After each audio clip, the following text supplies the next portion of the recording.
वहीं झारखंड में 14वें जेपीएससी संयुक्त सिविल सेवा प्रारंभिक परीक्षा में कथित अनियमितताओं को लेकर छात्रों का आंदोलन लगातार तेज होता जा रहा है।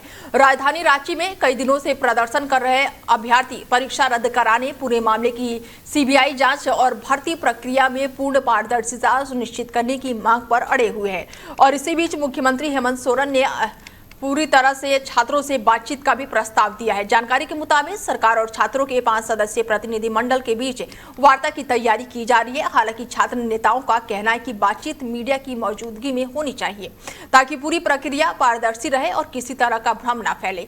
दूसरी ओर राज्य सरकार का कहना है कि छात्रों के साथ किसी भी प्रकार का अन्याय नहीं होने दिया जाएगा और उनकी सभी मांगों पर गंभीरता से विचार किया जाएगा। और इसी बीच मामले की जाँच कर रहे सीआईडी ने कार्रवाई तेज कर दी है और कथित अनियमितताओं से जुड़े कई आरोपियों को गिरफ्तार किया है। सरकार का दावा है कि दोषियों के खिलाफ सख्त कार्रवाई जारी रहेगी और अब सभी की नजर सरकार और छात्रों के बीच होने वाली बात पर टिकी हुई है। और हमारे साथ चर्चा में जुड़ चुके हैं मैनेजिंग एडिटर है रमेश ठाकुर जी, उनसे जानते हैं कि दिल्ली के जंतर मंतर के बाद से अब ये जो प्रदर्शन है वो झारखंड पहुंच चुका है, किस तरीके से देख रहे हैं रमेश जी? देखिए, जो आंदोलन हो रहा है ये भी बहुत ही अच्छे सब्जेक्ट पे डिपेंड है, क्योंकि जो हमने जंतर मंतर पे देखा कमोवेश अगर हम जोड़ें तो इसकी तासीर और तस्वीर एक जैसी आपको दिखाई देगी। वहां भी पेपर लीक, पेपर में अनियमितताएं और धांधली इसको लेके हैं।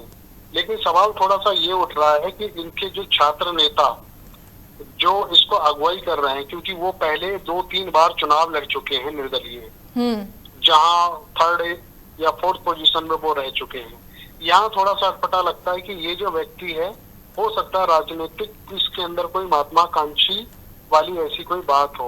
खैर, हम उस पे ना जाके हम सब्जेक्ट में जाएंगे कि सब्जेक्ट क्या रिलेट कर रहा है इस पूरे आंदोलन को, तो वो मुझे लगता है कि वो करता है। क्योंकि चाहे प्रदेश भाजपा शासित हो या भाजपा गैर शासित हो, कहीं पे भी अगर पेपर लीक की अगर कोई भी बात सामने निकल के आती है तो वो मुद्दा सीधे सीधे बच्चों से जुड़ा हुआ है, उनके कैरियर से जुड़ा हुआ है। उनके कैरियर के साथ में इस तरीके का खिलवाड़ कतई बर्दाश्त नहीं है। और मुझे लगता है कि इसमें मीडिया भी 2 भागों में बट गई है। जंतर मंतर पर जो हमने प्रोटेस्ट देखा उसको सोशल मीडिया ने ज्यादा उठाया, इसकी मीडिया ने उससे दूरी बना रखी। अब इस आंदोलन में, झारखंड वाले आंदोलन में उल्टा हो रहा है, उसको स्टीम मीडिया उठा रही है और सोशल मीडिया थोड़ा सा पीछे हटी हुई है। तो ये सिलेक्टिव जो सोच बन चुकी है मीडिया की, समाज की, वो मुझे लगता है कि बहुत घातक है। बिल्कुल सर, आपने एक चीज तो सही बोली कि मीडिया चलो बटी है, मान रही हूं मैं वो बात, लेकिन अगर ये परीक्षा धांधली का ही मुद्दा है तो जो बच्चे छात्र जंतर मंतर पर इतना बढ़ चढ़ कर प्रदर्शन कर रहे थे वो बच्चे वहां क्यों नहीं जा रहे हैं? वो भी तो पेपर लीक का मुद्दा है, विपक्ष वहां पे सवाल क्यों नहीं उठा रहा है? देखिए, मुझे लगता है जिस तरीके से कार्रवाइयां हुई हैं, जिन बच्चों ने एक्साइट होके या फिर उत्तेजित होके कुछ भी अनाप शनाप कुछ बोल दिया प्रधानमंत्री के लिए, गृह मंत्री के लिए, पुलिस के लिए, तो उन बच्चों के साथ में क्या हो रहा है ये मुझे लगता है आपको बताने की जरूरत नहीं है। FIR हो रही है, मुकदमे दर्ज उनके खिलाफ हो रहे हैं, प्रताड़ित की जा रही है, तो इससे बच्चे थोड़े से भयभीत है, डरे हुए, इसलिए वहां जाने से बच भी रहे। एक कारण तो ये हो सकता है। और दूसरा, ये छोटे उम्र के अबोध बच्चे 15, 16, 17 साल से, इनसे आप क्या उम्मीद कर सकते हैं?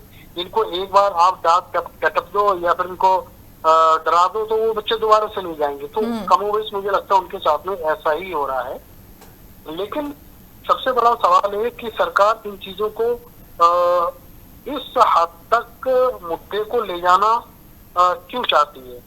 जब आपको लगता है, झारखंड की सरकार की अगर मैं बात कर रहा हूँ, तो उनको शिक्षा मंत्री या जो भी जिस व्यवस्था के ऊपर कटाक्ष बच्चे कर रहे हैं तो उस पर विमर्श होना चाहिए, इस्तीफा होना चाहिए और व्यवस्था को उसको रिफॉर्म करना चाहिए, बजाय इसके कि आंदोलन कौन कर रहा है, आंदोलन में शामिल कौन हो रहा है, क्या आंदोलन में जो आ रहे हैं वो संस्कारी हैं, क्या जो आ रहे हैं उनके ऊपर मुकदमा वगैरह इस तरीके की कोई चीजें नहीं है। तो इन चीजों के तरफ फोकस ना करते हुए मेन विषय पे रहना चाहिए और विषय में जो भी समस्या है उसको डायग्नोस करना चाहिए, तभी ये चीजें समस्या सुलझ पाएंगी। ठीक है सर, ऐसे में 12-13 दिन हो गए जो छात्र हैं वो खाना वीडियो कॉल पर बातचीत कर लिया सोनम वांगचुक से। चलिए, अब उनका अनशन भी अब कहा जा रहा है कि तोड़ेंगे वो, लेकिन समाधान फिर वही होगा क्या जो दिल्ली के जंतर मंतर पर हुआ? नहीं, दिल्ली का जो समाधान हुआ वो तो सबने देखा, और सरकार ने किस तरीके से समाधान करा, दबाव में आके इस्तीफा हुआ, उसके बाद में इस्तीफा किस मन से दिया उसकी दूसरी तस्वीर हमने देखी। उसी मंत्री के ऊपर फूल मालाओं से उनका स्वागत करा गया, तालियां बजाई गई। तो इसका मतलब है कि दबाव में सरकार ने इस्तीफा दिया, मन से तो दिया नहीं। सरकार ने ये दिल से स्वीकार करा ही नहीं कि उनसे कोई गलती हुई है। तो सर अगर अच्छा ठीक है, आपने अभी बोला था कि अबोध बालक हैं, दिल्ली के बाद से हमने बिहार में देखा, बिहार के बाद से झारखंड में अब देख रहे हैं, और फिर इसके बाद से हम कहीं और देखेंगे। तो क्या छात्रों का ये फैसला सही है कि बार बार आप धरने पर बैठ जाओ, अनशन पर बैठ जाओ? ये अबोध बालक हैं तो इस तरीके के फैसले ले रहे हैं, ये कहाँ तक सही है? नहीं, बिल्कुल गलत है, क्योंकि इन बच्चों ने कोई ठेका थोड़ी ले रखा सारी व्यवस्थाओं को सुधारने के लिए। बिल्कुल, बच्चों का अगर ये इस उम्र में बच्चे अपने स्कूलों में जाके पढ़ाई करें, शिक्षा करें, ये जिम्मेदारी आपकी हमारी बनती है, पेरेंट्स की बनती है, सरकार की बनती है, पुलिस प्रशासन तंत्र की बनती है। जब वो पीछे हट रहे हैं, जब वो कोई सहयोग इनका नहीं कर रहा, तो मजबूरी में तो बच्चे बाहर निकल के आ रहे हैं, तो ऐसी व्यवस्था होने क्यों देना चाह रहे हैं? तो मुझे लगता है इससे मंथन होना चाहिए सरकारी स्तर पर। ऐसे में सीआईडी जांच हो रही है और बच्चे जो हैं वो सीबीआई जांच की मांग कर रहे हैं, तो सर क्या लग रहा है कि सरकार ये सीबीआई को मंजूरी दे देगी जांच के लिए?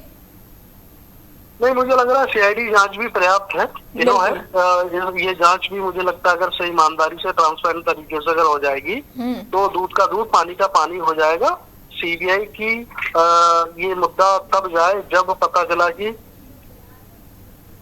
होती है, विफल होती है, तो उसके बाद में ये चीजें होनी चाहिए। लेकिन हाँ, वो कहते हैं कि सीबीआई भी अपने आप में एक अच्छी संस्था है, बढ़िया तरीके से जांच करती है, और बच्चों को मुझे लग रहा थोड़ा वेट करना चाहिए। ठीक है सर, समय थोड़ा कम है, बस एक सवाल मेरा आपसे और होगा कि अगर जंतर मंतर पर प्रदर्शन हुआ था, तमाम बॉलीवुड के लोग थे, दिग्गज जो राजनीति में थे, विपक्ष की बात करूं राहुल गांधी, अखिलेश यादव, तमाम लोग आए थे, ममता बनर्जी भी आई थी, तो झारखंड वाले मुद्दे पर ये सभी जो बॉलीवुड वाले हैं या फिर राजनीति है, ये सब चुप्पी क्यों साधे हैं?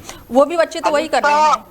देखिए अनीता, मुझे लगता है मुद्दे आजकल सिलेक्टिव हो चुके हैं। बिल्कुल, जो आपको सूट करेगा आप वो करोगी, जो आपको सूट नहीं करेगा उससे आप किनारा कर लोगी। तो वैसे ही पॉलिटिकल पार्टियां भी करती हैं। तो सर फिर तो ये हो गया ना कि हम मुद्दों पर फोकस नहीं कर रहे हैं, हम हाईलाइट होने के लिए मुद्दों पर फोकस कर रहे हैं।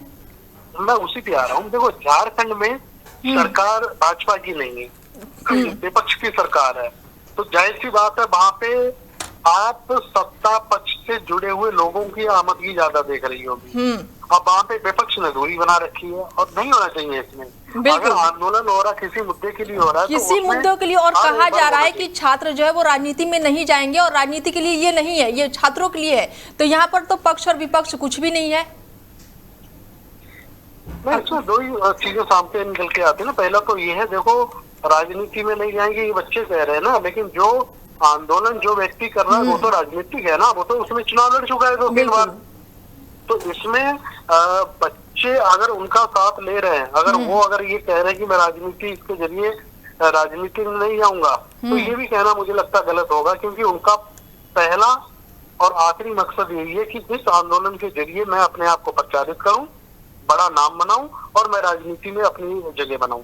ठीक है सर, जुड़ने के लिए बहुत शुक्रिया आपका। बता दें कि अब सबकी नजरें जो हैं वो सरकार और छात्रों के बीच होने वाली बात पर टिकी हुई है, क्योंकि इसी बातचीत से आंदोलन की दिशा और भर्ती प्रक्रिया के भविष्य पर बड़ा फैसला निकल सकेगा। ऐसे में बड़ी जानकारी झारखंड से निकलकर सामने आई है, जहां पर जेपीएससी विवाद पर सरकार छात्रों से बातचीत करने के संकेत दे रही है। वहीं सीएम हेमंत सोरेन ने बातचीत का दिशा प्रस्ताव कर दिया है, और ऐसे में वार्ता पर अब सबकी नजरें जो है वो टिकी हुई